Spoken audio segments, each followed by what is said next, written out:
Klasiklar davomiyligi ostida davramizga taklif qilamiz. Qani Ashxobod ovozinglar. Hammaga assalomu alaykum, hurmatlar. Hamma ayol qizlarni 8-mart bilan bayram bilan chin qalbimizdan Nobud guruhi tabriklaymiz va qaysi qo'shiqdan boshlaymiz? Ikkala qo'shiqdan davom etamiz.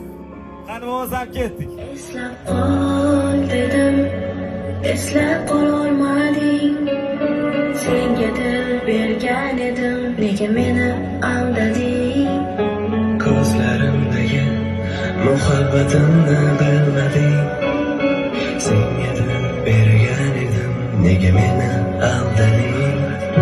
Sen o'shasan-ku, hammadan yaqin o'zing bo'lasan-ku. Sen o'shasan-ku, hammadan yaqin o'zing bo'lasan-ku.